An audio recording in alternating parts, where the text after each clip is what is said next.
This is Samane Zolfagarian. Thanks for joining our AEC Innovations webinar today. Our goal is to help the industry learn more about the recent technology advancement in design and construction industry. And today I have an amazing line of speakers who are here to talk about conversational AI and ChatGPT and its impact on our design and construction industry. Thanks to our speakers joining us today and sharing their knowledge and expertise with us. Without further ado, let's go around the virtual table, and introduce ourselves.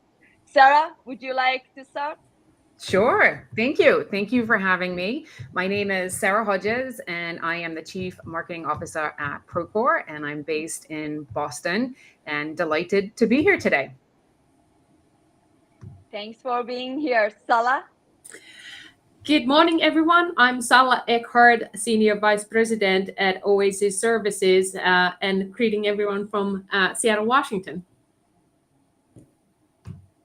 Tomislav? Good morning, everyone. Good morning, Samane. Tomislav Žigo, Chief Technology Officer at Clayco, based in St. Louis. Great. And Mehdi? Good morning and good afternoon, depending on where you are in this beautiful world. I'm Mehdi Nourbakhsh, the CEO of YegaTech, and I'm excited to learn more about ChatGPT and AI from these amazing speakers.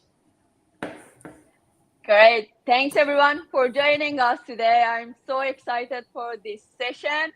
And before jumping into ChatGPT and conversational AI, I want to step back, look at AI and data impacts on our industry. As you know, there are many new startups who are focusing on applications of AI or even data analytics and how they can help our industry. I like to know from your point of view, how do you see data and AI are reshaping our industry? Sarah, you want to start? Yeah. Oh, sure. A lot of pressure to start. I'll go first. I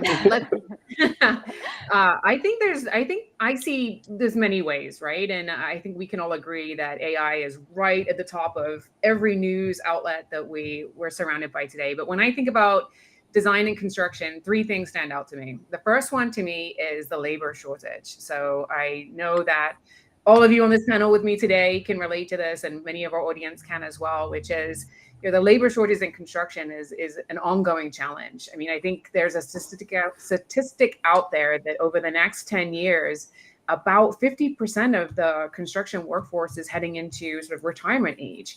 And there's a huge gap even today just in trained labor that's actually available and entering into the workforce. I think we're short over 500 million or so jobs alone this year relative to the actual demand that we have in the industry. So I see a huge opportunity for AI and data to make the industry even more compelling and attractive to the next generation that are digital natives. I think there's an opportunity for AI and data to help in terms of helping construction firms perhaps even predict where they might have retention issues or where some critical talent might be at risk, and even help them identify talent to potentially bring into their organizations. I also think that AI and data can have a huge role to play in onboarding. So as we are bringing and attracting new people into the industry, I think AI is going to play a huge role in sort of shortening that time for new entrants into the industry to become familiar with the industry, come familiar with processes and even technology. The second area that comes to mind for me is around rework. I mean, if we look back just even a couple of years ago, I think the statistics tell us that about $500 billion worth of rework cost came into play in the construction industry. And if we think about how that also equates to waste, there's a huge opportunity, I think, there for AI and data to help us better predict patterns that have occurred in the past to prevent them from happening in the future. A great opportunity for AI to bring sort of risk predictors, take a look at benchmarks and help us sort of reduce that rework and ultimately reduce our waste.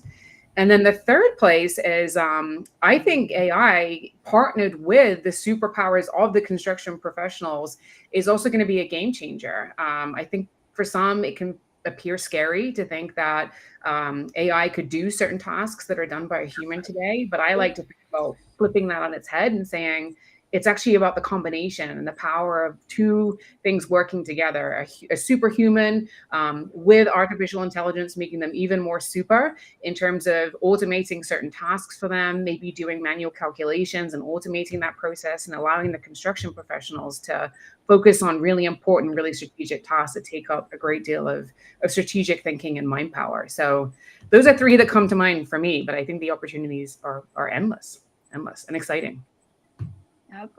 Cool. Tomislav, from your point of view, being at the industry, working on one of the top construction industry, how do you see AI and data are shaping our industry? Well, let me ask ChatGPT about that answer. There's a good cause for optimism, like with any new, and it's hardly. I don't think it's really does the justice to label AI as a new technology. It's technology that has been evolving over the past 20 years. But from my perspective and perspective of construction industry in general, and I don't want to speak for everybody, obviously, I think there is a great opportunity to converge two interesting concepts that have been lingering on the periphery of our activities, which is basically, anything regarding AI, machine learning, deep learning, etc., with the overall concept of situational awareness, not situational awareness as a concept that only reflects what's going on the construction site, but actually takes into account all the activities throughout the life cycle of a construction project, and that is addressing different either contractual circumstances, technologies being deployed, but also it's addressing the things that are very dear and very spot on in construction, like elements of safety, increasing our productivity, increasing our efficiency, and ultimately kind of finally using this technology to potentially bridge that gap that still exists between manufacturing industry and construction. Maybe not quite bridge it, but definitely narrow it for the sake of us being more competitive, more agile, and addressing the needs of the society that are definitely ahead of us over the next 20, 30 years. So that's where my hopes are, and obviously with a bit of a skepticism and cautiousness, attempt to usher those new technologies and those new concepts in our day-to-day activities. Cool. Let's go to Salla. Salla, I'd like to know your point of view on that. My point of view is that the AI and data centricity is finally making construction industry more human-centric. I see a lot more demand for sustainable, smart environments that are affordable coming into discussion of how the built environment is continuing to develop. So the construction industry is now starting to blend with many other industries, not only with the manufacturing industry in terms of how we technically build the built environment, but it's more about how do we respond to the needs of the people. And that's where these new AI and data-based solutions come to help us be the more advised and educated decision makers, so that we don't get stuck into reinventing the wheel every time, or being overwhelmed with the amount of data that we should be able to read or hear before we are confident enough to make decisions. So the construction industry has been doing the same pilot projects forever and ever to test different ideas out, and then confirming that, yes, it works, let's continue to scale. But now with these new tools, we can quickly run the analysis that is something a feasible idea, and then continue building from that. So we can actually start building our discussions about solutions and decisions much faster, because we can augment the people as decision makers by using the technology to support them. So I'm really hopeful about the technology that is now emerging is actually making our project controls and project management more human-centric than it has ever been. Great. And Mehdi, your point of view on that? Yeah, great discussion here. Being more data project centric, more human, reducing risk, shortage of labor, situational awareness. I remember, a day that I was working on construction site. I had a mentor who used to tell me, okay, if you want to really manage the site well, you need to know exactly where you are today, where you want to go a week from now, and then how you can lead the team to get there.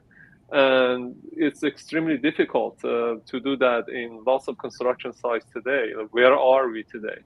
And I remember interviewing Niels Falk in writing the book, and he was talking about the way that we lead our construction projects today is as if we are driving a car with a windshield that is black and you can't see anything forward, and you have a rear mirror that you can only look at, and that only shows the past. And your managers are go faster, but you're like, okay, where am I going? I have no idea. And kind of scaling it up, we have hundreds or 400 projects running at the same time, so it's extremely difficult for human to even know where they are today, where they're going next week. And this is where automation and data comes in and can help us to get us to the point that we want to go, and we can do it in a scalable way. Thanks. Great. Like we talk about the challenges like labor shortage, like productivity, safety, and reward. And on the other hand, we talk about like other industry like manufacturing, how we can use data and AI to bridge the gap between construction and manufacturing industry, or maybe learning from the techniques that they adopted and growing.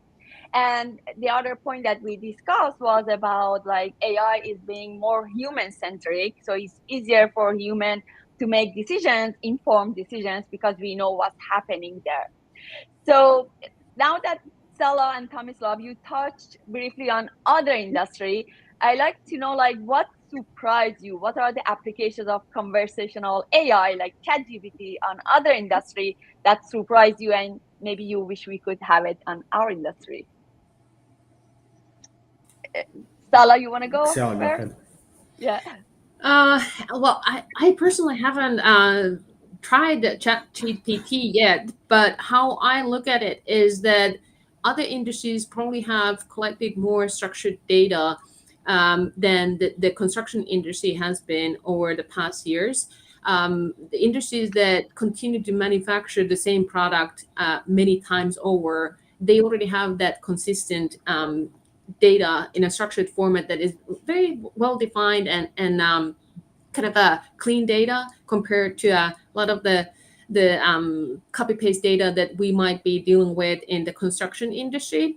So when thinking about how to use AI, we really need to pay attention to what is the quality of the data and what is the quantity of the data that we are actually using to feed the artificial intelligence, because that's what it's based on. It bases its responses to the human beings question on the data and the databases that it has access to. So it's not pulling information or ideas or suggestions out of thin air. It's basing it all on the data that it has access to.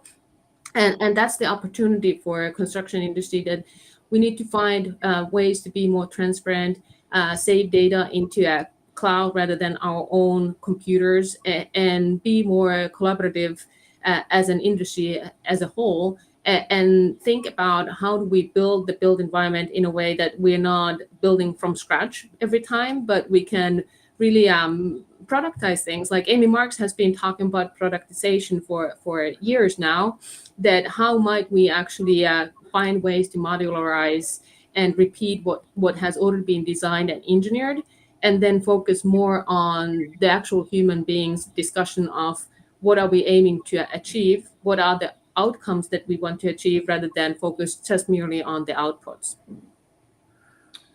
I completely agree with Salla's assessment, and when it comes to other industries, actually, I am not surprised to which extent conversational AI became part of, for example, customer service activities or industries, or marketing, or even legal, because it offers an unprecedented access and flexibility and elasticity at the same token, when it comes to structured data that has been meticulously collected over past 30, 40, maybe even 50 years of all things digital in those industries. So from that perspective, I am not surprised. I was a little bit surprised with the expectations that construction industry has, or can kind of place forward when it comes to conversational AI, or all things GPT, knowing how basically the notion of that we were sitting on a pile of gold that was all about our proprietary data was flawed.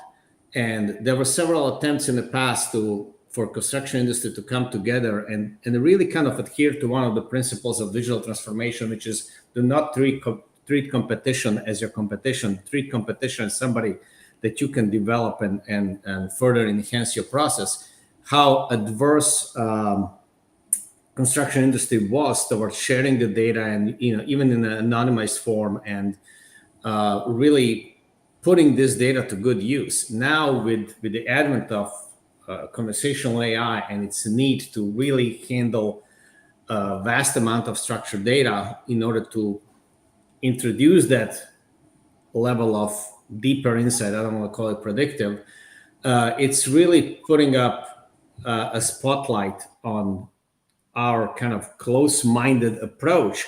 And unless we change this, unless we start advocating for better information flow between all of us in the industry, better structured information, or basically enhanced data governance process within our respective organizations, I think we will not be able to harness the potential that conversational AI brings into play. So I'm hoping this is a good spark that will start a dialogue between all of us and kind of bridge the divide that existed for the last 30, 40, 50 years that I've been aware of.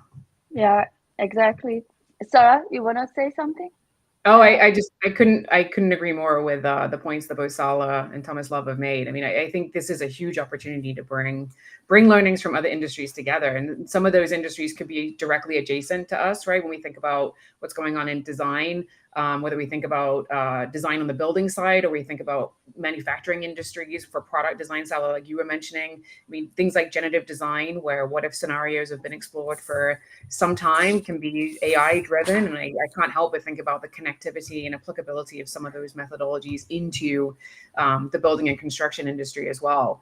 I was reading this morning, actually, that just completely by coincidence, but as we all know, AI is everywhere and everything we consume, that Goldman Sachs, I think, are now experimenting using ChatGPT for generating over, I think, 40% of their code. So I think there's other industries out there too, where we're going to start to be able to learn from their use cases that are completely disconnected from the world in which the five of us operate in today, but could have some fantastic learnings. And I can't help but think it's going to accelerate things that we have wanted to do in certain areas to be more human-centric. I love this, Salla mentioned that, but also bring some added value in terms of automation. But I also think, as mentioned by my peers here, it's an opportunity to bring some of those industries' convergence closer together, whether that's construction and manufacturing or adjacent industries too. So it's exciting, but I have to tap a little bit on what Tomislav said too. I think the thing that we have to remember is we're going to have to think carefully about governance and oversight too, as we start to begin to explore some of these ideas within our own industry itself. Exactly. I was reading a report published by CII, and they were saying, like, even though our industry produced trillions of data, 80% of them are wasted because of lack of governance, and poor quality, like what Salla mentioned earlier as well. So hopefully we can set up a strategy in order to make improvement and succeed with our projects.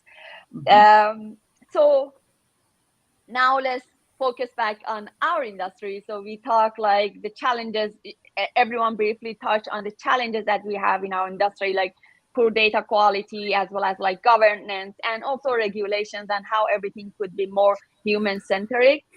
Where do you see how like conversational AI could be adopted in our industry? This is something that is popping up in several conversations when attending conferences or meetings. So people are curious, like how conversational AI or like ChatGPT would be beneficial for our industry. Well, You want to take? Yes. yeah, I can take a stab at it. You know, I have to admit, I got kind of hooked, and I was probing ChatGPT for past several months or month and a half since it was kind of fully announced, a little bit longer.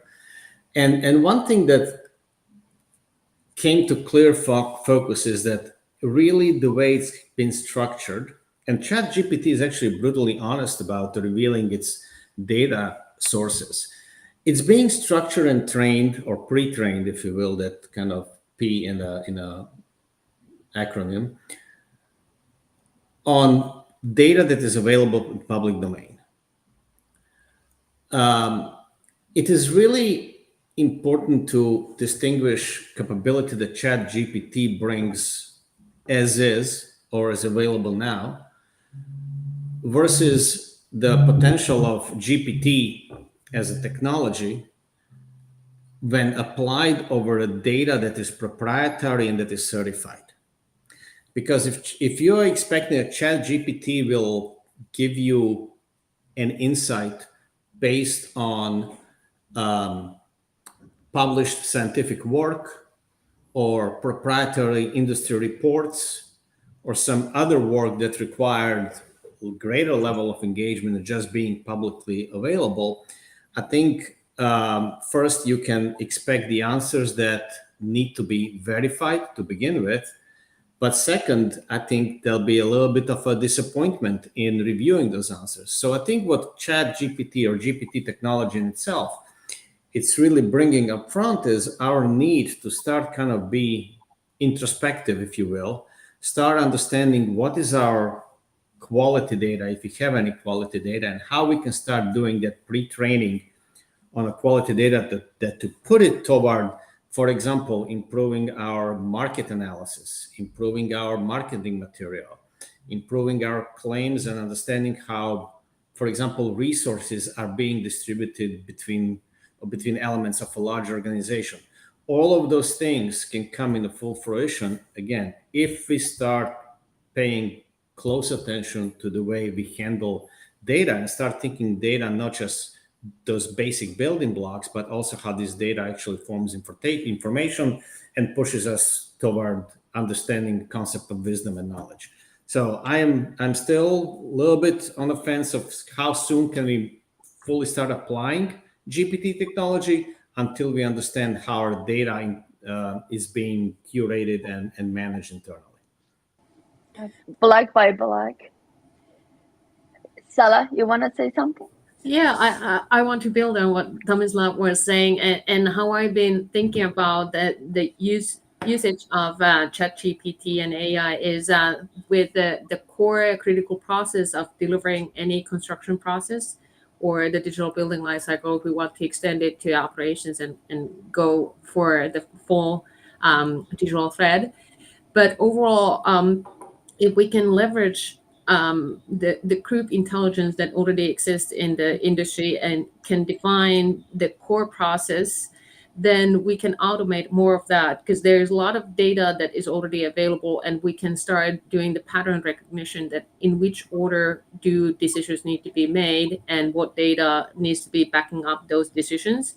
And that way we don't end up taking the side rails and end up in dead ends in discussions or steering away from what is the core path and the critical path from kicking off a project and completion of the project. And that's where we could see more efficiency come into the project controls and the overall project management, that people don't have to continue repeating what has already been repeated in the past many times. But that's something that we could feed into the ChatGPT and let the algorithm define us what is the kind of the best way moving forward, based on many other projects that might not be even the projects that we've been involved in. Hence the discussion that is going on in the chat box about data ownership and who is the author of the data, who is the owner of the data, who is the data manager, etc.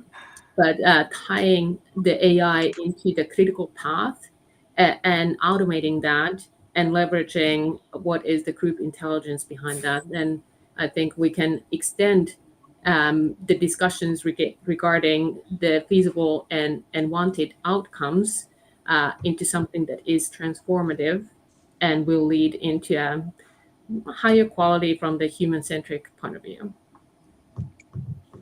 Sure. I love it. Mehdi? Yes.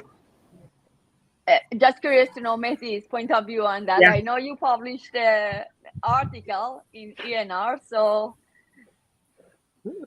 Yeah, so the way that I look into this is that back in the days, if we want to find some information, we had to go to libraries, and we had to go through the process of finding a book, reading it, looking at the table of contents, doing it for 5-10 books, maybe find the ideal one, carry those back home. It was tedious. And came the era of internet, where you don't have to carry those books around, and the information is available everywhere. And this is where the search engine came in to help us, because we have millions and billions of websites. So you don't really need to, you can explore them one by one. So the search engine came to help us navigate that space. And the way that they do it is actually, you as a website owner need to structure your data for instance, Google search, so that they can, index it properly. So you do a lot of heavy lifting for Google, so that it can index it the right way. And now the era of searching by ChatGPT, which means that it goes through all those data and not only comes back, with a answer, comes with a constructed answer, generated answer for you, so that you don't have to go through 100 different pages or 50 different pages to come up with a solution or answer to your problem.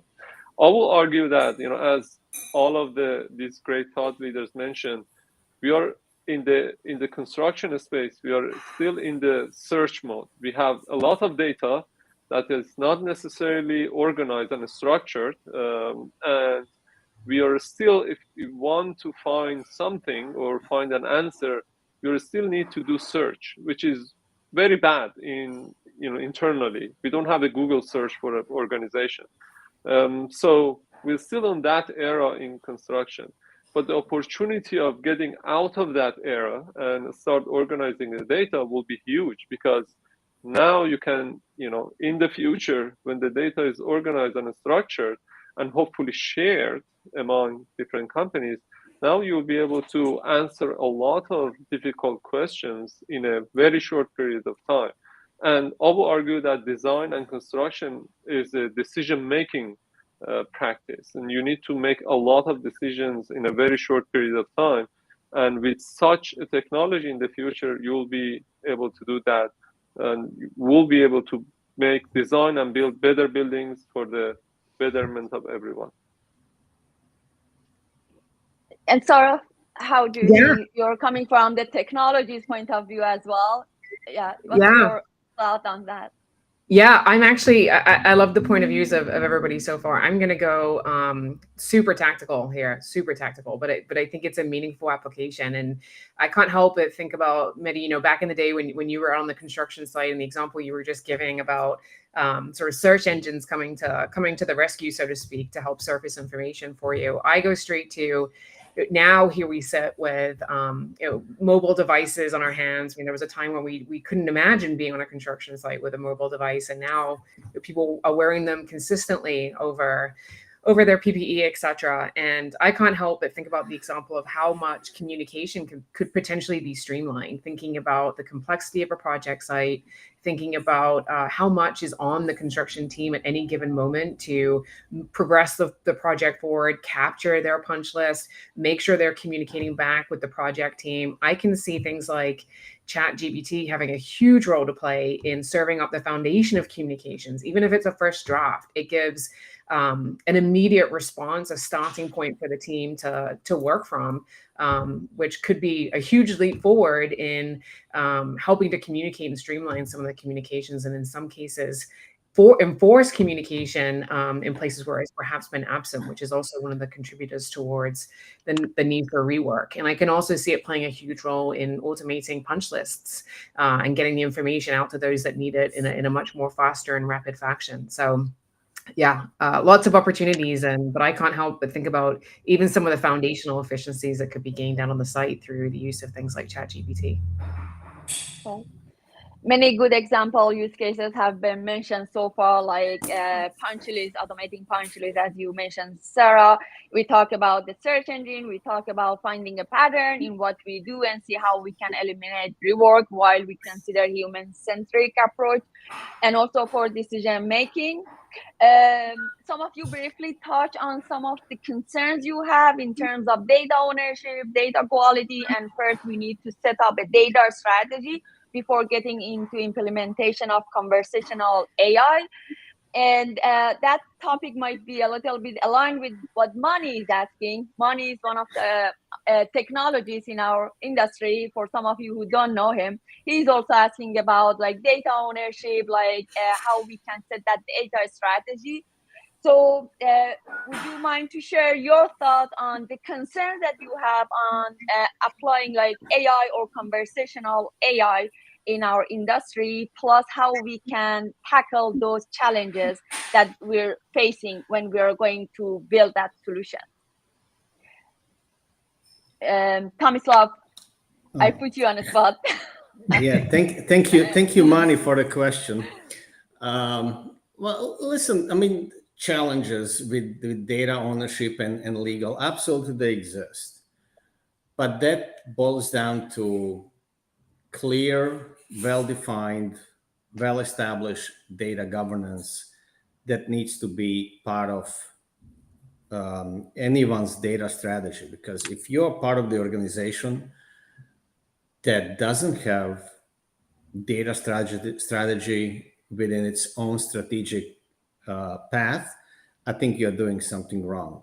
Data is a currency of 21st century, and maybe we put a little bit too much emphasis on it because we know its potential, but it's unavoidable. So that needs to be taken care of prior to embarking on a path of, for example, unleashing pre-trained transformers on data that you have at your disposal.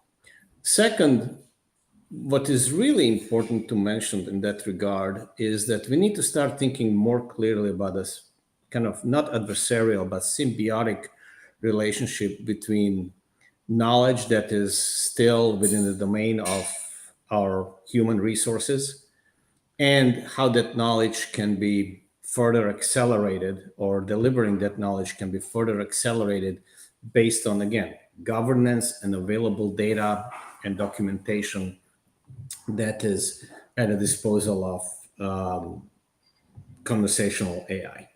That in itself will probably put many companies that are on the forefront of applying this technology to really start thinking about how we're transforming our workforce, how we're transforming our relationships within a company and with our clients to take the full benefit of conversational AI, to take the full benefit of understanding which data is actually useful and probably eliminate a ton of what I used to kind of affectionately call garbage in our data, which is really right now, causing a lot of problems with to anyone that is trying to deploy this technology internally, and really start moving forward in a way where we know that we have empowered our workforce with ability to utilize conversational API or a simple or really narrow AI, and really prep us for a time 10 years from now when, you know, general AI might come in a full fruition. And then we'll see really explosive growth of these technologies. But this is a time to start prepping internally and start forging this symbiotic relationship so we're not caught off guard when AI is full-fledged and fully integrated in our lives. Sarah. Sure. Next on the spot. Yeah, that's okay. That's okay. I'm happy to be.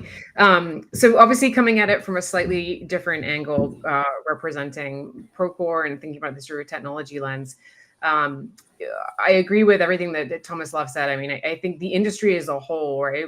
I sort of think about, we need a data strategy for the industry at large, right? And that's going to take major players coming to the table, potentially even technology solutions, you know, perhaps like Procore, where we can have a conversation about, you know, what are the things we need to do as an industry to begin to make sure that we do have the right governance in place, make sure we are thinking about the right ways to structure our data.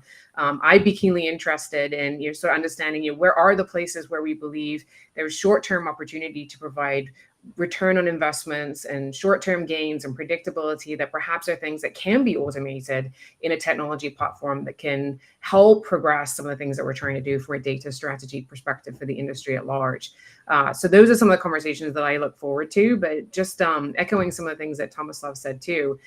I think we are still in early days as an industry, but the opportunity is in front of us. And I think we have an opportunity to harness that now and have a perspective and point of view of what we think we need for our industry, for the design and the construction industry, and then begin to put things in place that will establish that governance. And for me, coming at it again from the technology side, I think there's multiple levels to that. There's what we want to do as an industry at large.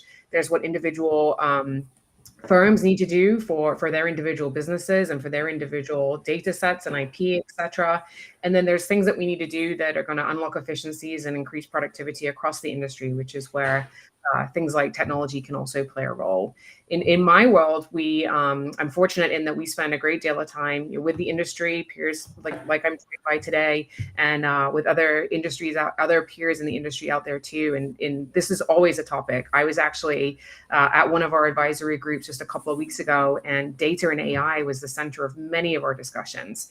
And having the opportunity to have so much data centralized in a platform like Procore enables us to have some really deep conversations with the industry just around looking at anonymized data and beginning to look at, you know, what does good look like, what does better look like, and what does best look like, and how can we use some of those scenarios to better inform how we put some of those guidelines in place, how we begin to start to create some of that governance around data, and also how we start to think about automating things at the workflow level that get us on that continuum towards really harnessing the full capabilities of things like AI and ChatGPT in the future. So exciting time. Cool. Yes, absolutely. And you and Tomislav, both of you highlighted, like, touch on data strategy as well as like short-term strategy. I really want to come back to this topic later. But before that, I like to hear Mehdi and Salla's thought in terms of the concerns that, or like the cons, or like something that the weaknesses that we may have and we need to consider before setting the strategy and leveraging those technologies. Mehdi, you want to go? Or Mehdi, yeah, go ahead. Okay. All right. So, you know, it's not surprised that I received a lot of calls from clients and talking about the strategy and how should they reply or respond to ChatGPT threats and opportunities. I often say that the AI and the technology, and even though it's, you know, changing so fast, it's ready. But is your company ready? Is our industry ready? And that's the question that we should keep asking ourselves, how ready we are. And my biggest concern is that without thinking first internally, we start seeing some companies implementing, AI solutions, and because of the problems that exist with the data, garbage in, garbage out. You get solutions that don't, it's not reliable. I quickly draw this diagram. I don't know if you can see it or not. It's the trust diagram with the AI system. You don't want to be on the over trust zone because that will lead into misuse, and you don't want to be also in the under trust zone because that also leads to disappointment. And if you're not ready for deploying such a technology, you should start thinking about what your strategy should be on cleaning, getting your data ready, and making sure that you have all the ingredients needed to cook a good meal, which is the AI solution. Yeah, and Salla, I'd like to hear your thoughts as well. Yeah, I'm going to build on what everyone is talking about and add it into the concept of context, that the same data can be reused and recycled, but depending on what is important to you or what is beneficial for you or your organization might be completely different or even in conflict with someone else that is using the exact same data for their decision making. So when thinking about, for example, cost, for someone or some organization, it might be beneficial to maximize the cost, whereas for someone else, it might be beneficial to minimize the cost. And then is the cost associated with something that is free or at no cost or affordable, then it's hard for an AI to determine what that is unless it has different data points and the context that is submitting and supplying the answer for. So like Mehdi showed that diagram, it's exactly that if you're in that overtrust segment, then you're going to be taken advantage of if you don't have a strategy and the understanding and comprehension of what you are going to be doing with the data you have, so that then you can refine it into information. And like Tommy said, that you have to have the knowledge of what to do with that information that you have and continue building that into your organizational wisdom. Otherwise, it's if there is no good strategy, then you're either leaving money and opportunity on the table because you're in the lower segment that Mehdi was showing, or you're being taken advantage of and someone else is going to be making big money on you. Exactly. And like you also highlighted a good point, Salla, in terms of the AI, like sometimes missing that context and interpretation. So that actually goes back to your earlier point about human-centric and making informed decisions, like how these two could be combined together. I think now is the right time to get back to what Tomislav and Sarah highlighted earlier, and maybe Salla, you also brought it up in terms of strategy. So I usually say building a technology is not really difficult nowadays with all those APIs and services that we have, but building a technology that is the right market fit and can solve like a real problem is difficult. Like finding that sweet spot is not easy. So now Microsoft is invested on OpenAI, and it's going to be like ChatGPT or conversational AI technologies are going to be available for commercial use. And some companies are wondering how they can benefit, and I mean the companies in our industry, design and construction, how they can benefit from that new solution that will be released soon, and even what strategy they should set. Like Tomislav mentioned earlier, it's not just going and implement or leverage those technologies. It's like a step back, see how you can set up that data strategy, and based on that, you can move on to the next step. So any advice for those people who are excited but don't know where to start in order to set up the strategy? Sarah? Sure. I can go. I mean, I think it does come back to what Tomislav and I were both alluding to as well, which is I think the the opportunity of what ChatGPT and other AI tools are going to be able to do, and what Microsoft is now embedding into their solutions, it's very, very compelling, right? It's very exciting. I personally think it's very easy to see how this is sort of the next evolution of how we view search engines to current date. And so I think there's a lot of excitement and a lot of intrigue around wanting to be able to capitalize on this as soon as possible. However, I think what we've also heard today is that taking a step back and really thinking about, you know, what is the data strategy for our individual companies for which we all represent? What is the data strategy for the construction industry and the design industry at large? I think those pillars have to be established in order for us to collectively and individually hone in on where we want to benefit the most from AI that's out there. I mean, it's not going anywhere. I think it's evaluated as something like OpenAI, I think is evaluated as something like $29 billion right now. So a lot of people are investing and banking on this being a huge part of our future. And so I think my advice is we have time. I think, as I said, as an industry, I really think we have to come together and take that step back together, because it's going to take us really thinking about how we, as a supply chain driven industry, do think about structuring data. How do we think about sharing data? Where are we not able to share data? When are we working in high trust environments versus low trust environments? When are we willing to change some of the ways that we're working in order to optimize the collective good of bringing that data together? I think the industry is at a point where we're probably ready to embrace that conversation and go a little bit deeper. And I think at the same time, it doesn't mean we have to stop everything and wait. I think there's still things we can do today that are driven by AI that are going to have immediate benefit.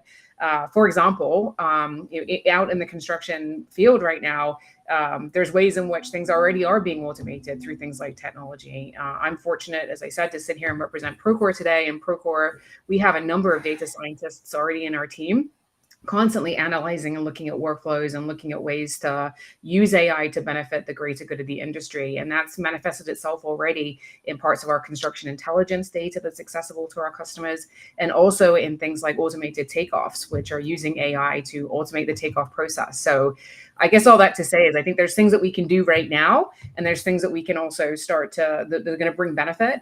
And then there's things that we need to do as a collective industry to come together, take a step back, and really build that strategy for what it is that we want to change and we want to innovate on and we want to drive results from, with AI being that enabler. Love it. It's like considering the outcomes of what we want to do. Mm-hmm. Yes. Mm-hmm. Tomislav, Yeah. apologies. Sure. Yes, No. That's at least those are really good points that Sarah brought up. And listen, I want to shed a light from a perspective of somebody that works in an organization that is founded on this idea of a high level of integration that really lives and breeds project lifecycle from alpha to omega, basically from A to Z, if you will. Clayco has been for a long time very keen on understanding not only what our data strategy is, but how can we most effectively implement elements of the data strategy on defining a roadmap. And that roadmap very often touches upon something that I think conversational AI in itself can bring in full focus, which is collective knowledge of an organization. And I think, without revealing any secret sauce and so forth, our primary goals when it comes to data utilization, deployment of machine learnings, deep learnings, and etc., is really how to address something that Sarah talked about at the beginning of the session: labor shortage and this kind of constant influx and rotation of labor that we are all going through, which means how do I deliver company experience in a structured way, in a consistent way, constantly, and satisfy this need to have a kind of uniform project delivery cycle with so many changes that we are undergoing, not only that we are growing in terms of volume, but we are growing in terms of people and experiences. So how do we use this really sophisticated technology to kind of normalize that experience, generate this collective knowledge, and distribute it to the benefit of our workforce? And this week is a really interesting one because, NVIDIA had a big summit and many new things have been revealed this week in terms of their trajectory. And one of the concepts that I think everybody in construction should try to align with their internal idea of AI utilization is that concept of accelerated computing and concept of NVIDIA's Omniverse. Whether there's going to be a competitive product, I don't care at this point, but a concept in itself should really dovetail to our ability to aggregate and successfully apply elements of collective knowledge on a technology that can make us more competitive in the marketplace and actually make us a real true partner to all of our clients when it comes to project delivery and projecting into the life cycle of of a physical environment. So I am fairly optimistic, but I think at this point we need to define our own focus based on who we are. And Clayco's idea of how OpenAI should function might be different than somebody else's, and I respect that. Just we need to start introspecting from that perspective. Amazing. And Salla, you've been leading Microsoft's technology strategy in construction earlier. What are your thoughts and advice on that? Yeah, good point. Let's see how I can put this elegantly. But now that all industries are living in data and platform economy, everyone realizes that there is no single software solution that is going to solve it all for everyone. But we are in a multi-solution world where data is being exchanged between different solutions and software and even across different cloud providers. And hence, what I discovered as one of the key elements is data master plan. And that's what I spent the past 4 years developing. And that's the competitive advantage that we now have at OAC, that we know how to deliver and develop the data master plan for any organization. And if any organization is in a situation where they don't have the data master plan or data strategy, they are already late in the game. So there is a sense of urgency that I want to communicate to everyone listening to us today, that there is no time to lose, especially now that there's AI-based solutions coming to the market. It's something that people can expect to delegate their responsibilities to and accountabilities to. Organizations need to have wisdom of how to leverage data and how to apply it into context. And data master plan is a foundational key to get on the right track. Otherwise, you're going to be drifting and going to the direction that is beneficial for someone else. Cool. And Mehdi, I'd like to hear your thoughts before wrapping up the call. I wish we could have a daily workshop on this topic. Go ahead, Mehdi. Oh, all right. I know that we are short on time, so I'll be very quick. I love what everyone shared here. I will say, typically in our workshops, we do some scenario planning in the future. AI is emerging technology. It changes every day. New capabilities come to market every day. I guess Microsoft and OpenAI showed exactly how research could be scaled around the world in a very short period of time. And these are the things that we'll keep seeing in the future. So have some scenario planning, evaluate where you are today, how is your data being captured and organized, and how you can get to that future based on these different scenarios that you define. Be stronger in what you do in terms of if you're doing really good in estimating, let's find out how AI can even help you to take that further. Even though the projects are different, but a lot of data from various projects could be combined at the portfolio level so that you can make decisions in a better way. So to wrap it up, on my side, have some scenarios in the future, evaluate where you are today, and find out what's the best way to get to that future. Very informative conversation. Thank you so much for joining us from Procore, Clayco, Oak Service, and YegaTech. It was awesome to hear your thoughts and experience on building AI and conversational AI-based technologies for our industry, and also highlighting the concerns like how data strategy is important before jumping into implementation. Thank you so much again for being here. I appreciate that. Thanks to our audience for supporting us. Hope everyone enjoyed the rest of your day. Thank you. Thank Thank you. Thank you. Bye.